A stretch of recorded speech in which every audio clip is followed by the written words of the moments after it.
Olá pessoal, eu sou Isaura Chimenez, professora de História, e hoje a gente vai falar sobre Roma Antiga, mais especificamente Império Romano. Chegamos aí ao finalzinho de Roma, o finalzinho da Idade Antiga, para a gente começar na próxima aula a Idade Média. Então vamos lá!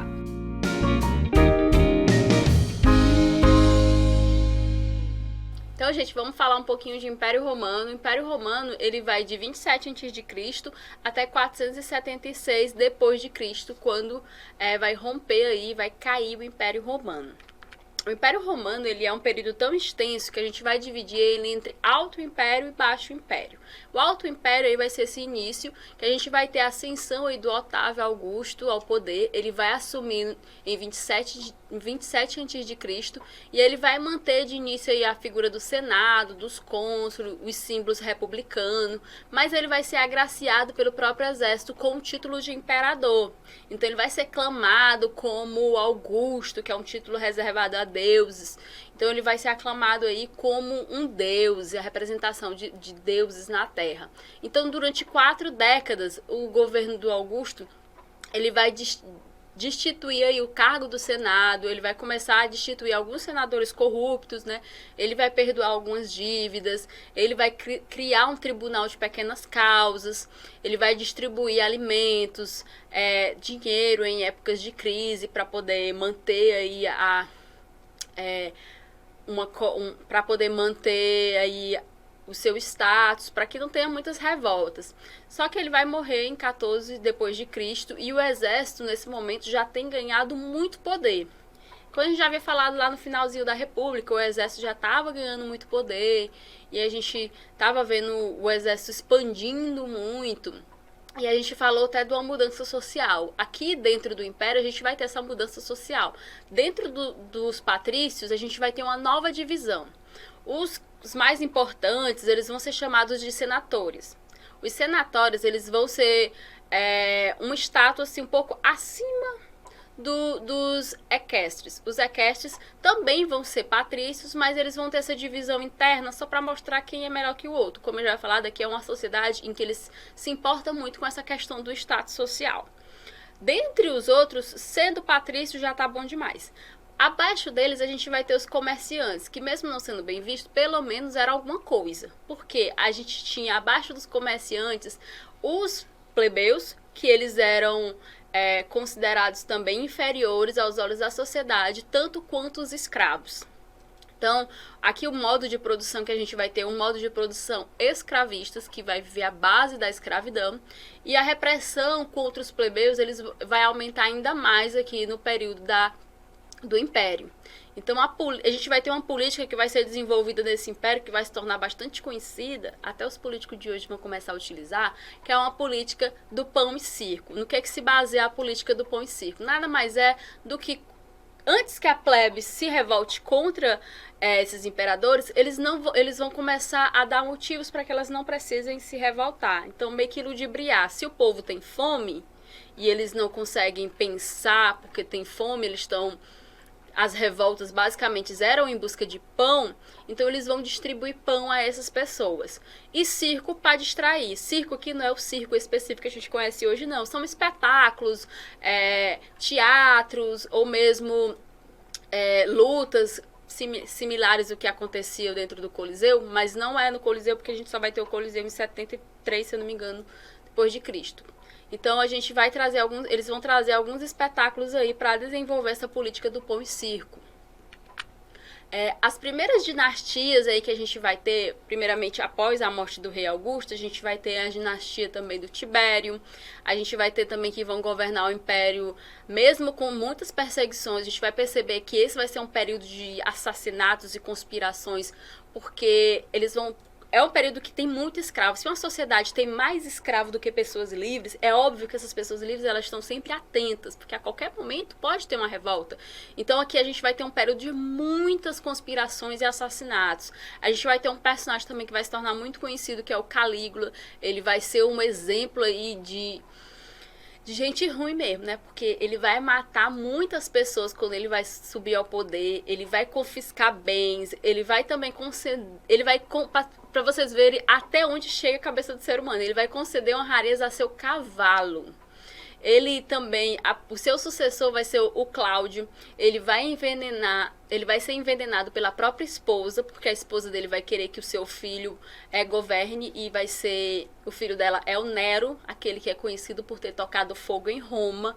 Ele também vai perseguir os cristãos, ele vai assassinar a mãe dele, então vai ter muita coisa ruim aí acontecendo nesse período, muita violência, e eu aconselho vocês a assistir, como já falei na última aula, uma série documental que se chama Império Romano, aqui a imagem para vocês verem, que conta um pouco dessa história aí de como constituiu o Império Romano. Mas aí, posteriormente, a gente vai ter um período de prosperidade, um período assim de calma, que vai ser conhecido como Pax Romana. Bem, vocês não precisam decorar o nome desses imperadores, vocês só precisam entender que foi um período bem conturbado até chegar a esse período que a gente vai classificar como Pax Romana. Então, sempre que vocês verem Pax Romana, é um período em que, após a morte de Nero, a gente vai ter um período assim de tranquilidade. Após algumas guerras civis, né, a gente vai ter o Vespasiano assumindo um general, e ele vai ter então um período de esplendor romano, que vai se estender aí por algumas dinastias, como vocês estão observando aqui no slide, de Flávios, Antônios. Como eu já falei, vocês não precisam decorar essas datas, o Enem não cobra essas datas, vocês só precisam entender o contexto em que tudo isso aconteceu. Ainda nesse Alto Império, a gente vai ter outros imperadores que vocês podem até ver o nome e vocês vão se lembrar que faziam parte do Império, como o Trajano, que dominou várias regiões aí na Romênia, Armênia, a Mesopotâmia. Adriano, que se tornou bastante conhecido, que construiu várias muralhas, porque a Roma ela vai começar a construir essas muralhas para se defender de algumas invasões. E nesse período de expansão, essas muralhas elas vão ir de encontro a povos que eles chamavam de bárbaros, que são os povos germânicos. Então eles vão construir essas muralhas para que esses povos não entrem nas terras conquistadas de Roma. A gente vai ter também Marco Aurélio, que ele vai ser um imperador conhecido como filósofo, porque ele vai ser adepto ao estoicismo, ele vai perseguir também os cristãos. Por que eu estou falando de cristianismo? Porque nesse momento, apesar da gente ter o politeísmo aqui na Roma, ter uma religião politeísta, a gente tem uma religião que vai surgir aí no finalzinho da República, ela vai ganhar bastante expansão no Império Romano, que vai ser o cristianismo, que vai se basear nas leis de Cristo. Não existe um consenso ou uma confirmação de fato se Cristo existiu, mas existiu um cara que professou algumas leis que foram levadas, passando de pessoas para pessoas, que foi conhecido como Cristo. E o cristianismo, ela é uma religião totalmente diferente. Primeiro porque eles traziam um único Deus, diferente do politeísmo. E no politeísmo a gente vai ter os deuses aí, não vai ser um Deus que vai ficar de fato perseguindo os fiéis, olhando se você está errando ou não, que vão estar ali sempre lhe observando, não. Os deuses do romano, eles são deuses que, se eles não contribuem, é muito fácil, eles excluem, se aquele Deus não está ajudando ele exclui, se desfaz daquele Deus e procuram que lhe ajude, diferente do Deus cristão, que está sempre ali sabendo se você está fazendo algo certo ou não. E no cristianismo, ele vai começar a encantar muito, principalmente as pessoas de mais baixa classe, os escravos, os plebeus, porque no cristianismo a gente vai ter uma pregação de promessa de que após a morte você vai ter uma vida melhor. É a única religião que vai dizer que ser pobre não é ruim, diferente dos deuses da Roma Antiga. Eles não pregavam que ser de baixa classe seria bom.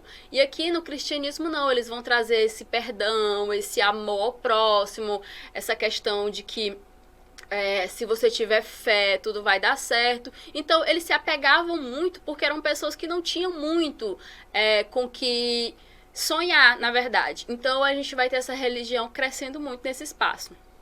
E a Roma, ela vai começar, os romanos vão começar a perseguir esses cristãos, por quê? Porque a partir do momento em que o imperador, eles se autoclamam Deus, se os cristãos dizem que esses deuses não existem, que só existe um Deus, e o Deus o Deus romano, o imperador romano, não faz parte dessa religião, eles estão deslegitimando o imperador. Então o imperador vai se sentir ofendido. Então a gente vai ter essas perseguições contra os cristãos. Então os romanos vão passar a perseguir os cristãos. Eles vão ser de certa forma, ilegais dentro da Roma.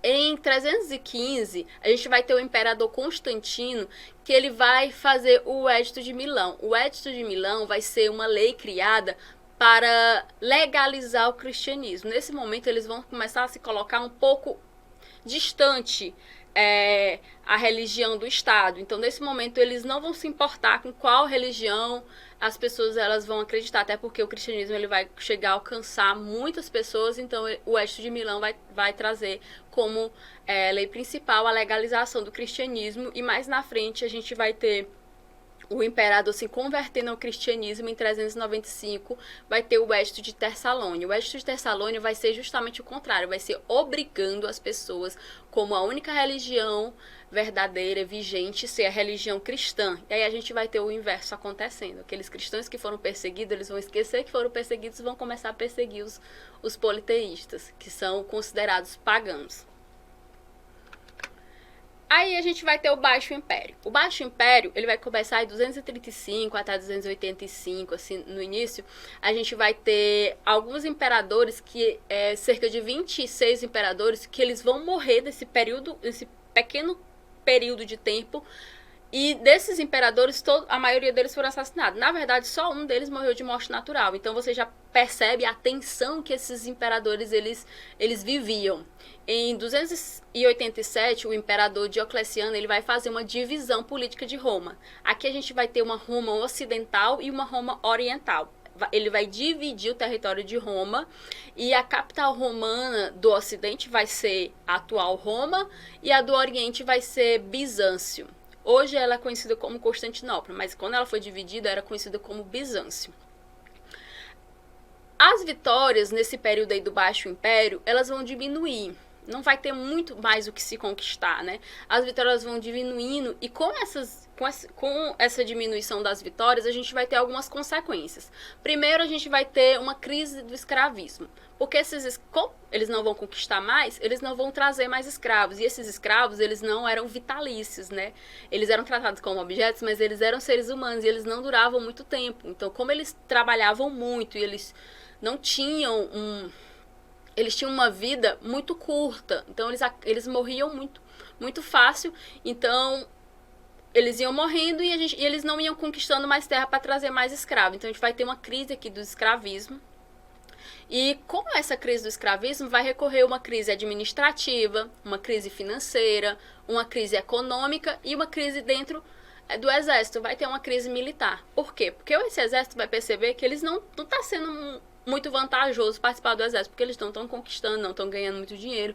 Então eles vão ter uma crise. E dentro desse exército também a gente vai ter alguns germânicos dentro do exército. A gente vai ter, porque assim é o seguinte, quando a expansão romana ela vai acontecendo, ela vai invadindo algumas terras, vai chegar um momento em que eles vão se deparar com os germânicos. E quando eu falo germânicos aqui, são diversos povos.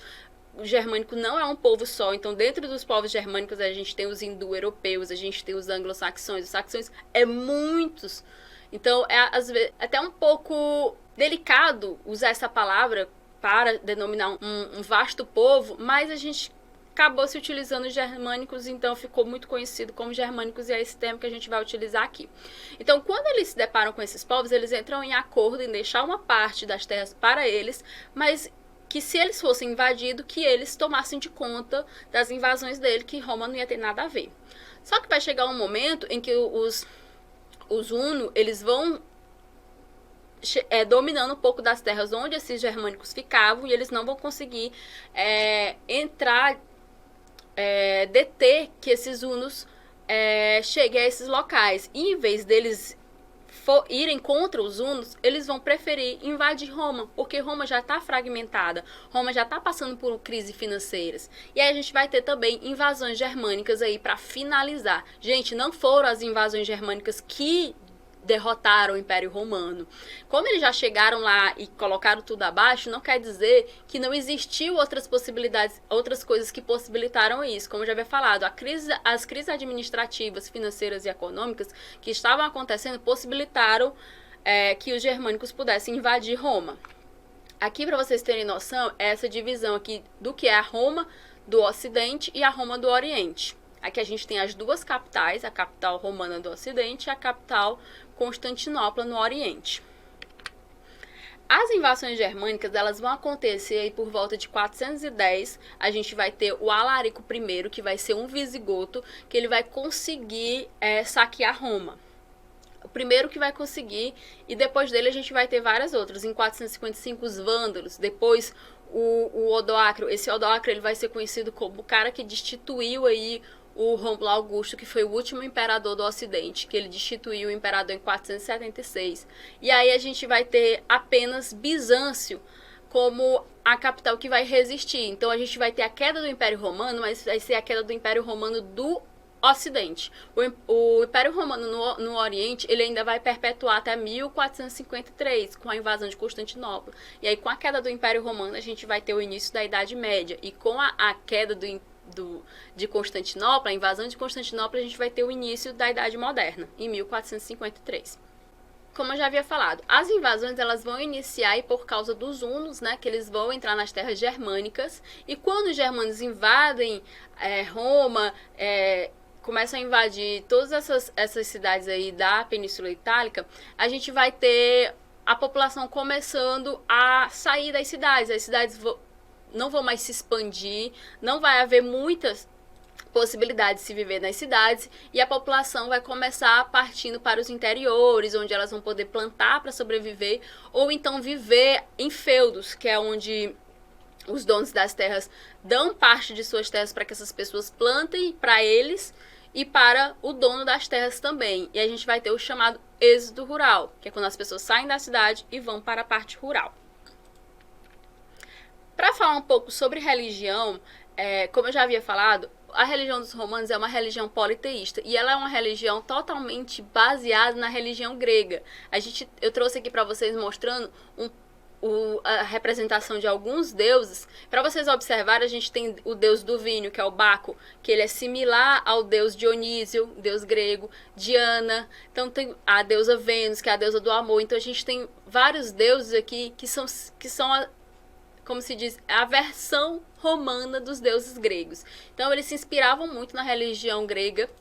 E como eu já havia falado, a religião deles, os deuses, eles não são deuses que estão sempre a observar os seres humanos, a castigar ou a ficar ali à espera de uma recaída e que reprime. Não, eles são deuses que eles têm amor, que eles têm ódio, que eles têm sensações muito semelhantes com os seres humanos. A diferença é que eles não morrem, eles até se envolvem com seres humanos. Eles são até muitas vezes vingativos ou não. E aqui a gente não tem uma relação muito de dependência do ser humano com os deuses. Eles não temiam os deuses tanto como uma forma de castigo. Se eles vissem que aqueles deuses não estavam indo de encontro às necessidades deles, não está funcionando, então não vou mais cultuar esse deus, eu vou cultuar outro deus que vai me dar mais prosperidade, etc. E muitas vezes eles acreditavam nos deuses em que as próprias cidades já veneravam, já existia templos. Por que a gente sabe que eles são muito religiosos, que eles tinham apreciação pela religião? Porque se você observar a estrutura da cidade, ela tem muitos templos, e quando você vê que as pessoas gastaram tempo construindo esses templos, você percebe que aquilo era importante para essa cidade. Se vocês observarem aí na cidade onde vocês moram, vocês vê os maiores prédios, quais são os prédios mais bonitos, mais valorizados, aí você vai ver o que a sua sociedade valoriza dentro aí dessas construções. E os costumes que os romanos tinham, os costumes deles era representado muito pelas essas gigantescas obras públicas, como vocês podem ver aqui. A gente tem essa espécie aqui de, parece uma ponte, é uma ponte, mas também é uma forma de levar água de uma cidade para outra. Então eles conseguiam transportar águas. Esses arcos aqui são conhecidos como arcos romanos. Todas as construções que você vê esses arcos, você já percebe que isso é uma construção romana. E existia também, você pensa assim, essas obras públicas eram construídas pelo Estado, eram os imperadores que construíam, e vice-versa. Não, muitas dessas obras públicas eram construídas por particulares, por aristocratas que tinham muitas condições. Era até muito comum que eles construíssem, que eles demonstrassem seu poder construindo, mas provavelmente eles acabariam se aliando aí ao Senado, e quando eles tivessem condição, eles pegariam para si o dinheiro de volta. Não tinha muito essa ideia do que é público e do que é privado, era muito comum, não era considerado uma coisa muito feia eles pegar o dinheiro público para eles. Isso era conhecido como evergetismo. Então era muito comum, existia até imperadores que mostravam que eles eram bonzinhos, que eles não tinham pegado dinheiro demais para eles. E outra característica de costumes dessa sociedade é que o aborto era legalizado. Não existia essa discussão do que era, se era uma vida que estaria sendo morta. Então o aborto aqui era legalizado. Mas não só o aborto, como também era muito comum a adoção. Essa questão de passar o legado, ela não necessariamente precisava ser um legado de sangue. Você podia adotar até mesmo um escravo para passar o seu legado. O divórcio também era muito comum, até porque a questão do casamento era uma questão muito contratual. E não existia isso vai existir apenas na religião católica, vai iniciar essa questão de registro. Então, se você se juntou com uma pessoa e está morando numa casa, você está casado. Então, essa relação era basicamente assim. E também não existia essa ideia de privacidade, que na Roma Antiga a gente não vai ter essa ideia de privacidade, porque como era uma cidade que estava sempre cheia de escravos, então era muito comum ter escravos por todos os cômodos da casa, até mesmo quando se fosse tomar banho, momentos íntimos, então era muito comum escravos estarem presentes. Quando eles eram considerados coisas, eles não se importavam muito, era como se não tivesse gente, mas a ideia da privacidade em si que temos hoje, ela não existia. E também outro costume que vem aí de Roma é o direito, como a gente falou. Essa questão das 12 tábuas, ela é o início aí de um direito romano que vai ser carregado até hoje, nos dias de hoje, aqui no Ocidente. Então, para a gente recapitular, o Alto Império ele vai ser um período de militarização extrema, vai ser um período de divisão social, a política do pão e circo vai surgir aí no Alto Império e vai ter a expansão do cristianismo. No Baixo Império, a gente vai ter o fim dessa expansão, a crise do escravismo, a anarquia militar, invasões germânicas e a ruralização. Ok? Agora a gente vai responder umas questãozinhas para arrematar tudo isso. O primeiro enunciado diz o seguinte: várias razões explicam a perseguição sofrida. O primeiro enunciado diz o seguinte: várias razões explicam as perseguições sofridas pelos cristãos no Império Romano. Dentre elas, então o que ele quer saber aqui? O que explica as perseguições sofridas pelos cristãos no Império Romano? A oposição à religião do Estado romano e a negação da origem divina do imperador pelos cristãos? Exatamente, porque a partir do momento que eu digo que os deuses romanos não existem e que o imperador é denominado um deus, se eles não existem, eu estou deslegitimando o imperador. Então, a resposta correta já é de cara a letra A. Vamos ver por que as outras não estão corretas. Letra B. A publicação do Edito de Milão que impediu a legalização do cristianismo e alimentou a repressão. Muito pelo contrário, o Edito de Milão vai trazer aí a legalização do cristianismo. Então, essa está errada. Letra C. A formação de heresias como a do arianismo de autoria do bispo Ário, que negava a natureza divina de Cristo. Gente, essa aqui pode ser uma confusão para vocês. Por quê? Porque existiu realmente essa tal heresia sobre o arianismo, que ele negava a natureza divina de Cristo, mas disso nada tem a ver com o que a pergunta está fazendo, que são as perseguições sofridas dos cristãos pelo Império Romano. E essa perseguição ela vai acontecer dentro do próprio cristianismo, entende? Depois da queda do Império Romano é que a gente vai ter aí a ascensão do arianismo. Então, aqui ela está fora de contexto. Letra D. A organização dos concílios ecumênicos que visavam promover a definição da doutrina cristã. Gente, não existiam essas organizações, porque durante o Império Romano, quando o Império Romano vigorou, essas conciliações elas eram proibidas, então não está certo. Letra E. O fortalecimento do paganismo sobre o imperador Teodósio, que mandou martirizar milhares de cristãos. Gente, Teodósio foi um imperador, mas ele não... na verdade, ele era cristão, então não faz o mínimo sentido. Essa resposta está errada, porque ele já tinha adotado o cristianismo para si. E vou lá, a resposta correta é a letra A. Vamos para a próxima. O próximo exercício diz o seguinte: os impérios do mundo antigo tinham ampla abrangência territorial e estruturas politicamente complexas, o que implicava custos crescentes de administração. No caso do Império Romano da Antiguidade, são exemplos destes custos. Ok. Aqui ele está querendo saber o que exemplificava no que o Império Romano colocava o dinheiro, né? Em que ele gastava. Letra A expropriação de terras dos patrícios e a geração de empregos para os plebeus. Gente, lembrando que o Império era comandado pelos patrícios, então eles não iam tirar a terra deles mesmos, que está completamente errada. E muito menos em arrumar emprego para os plebeus. Letra B.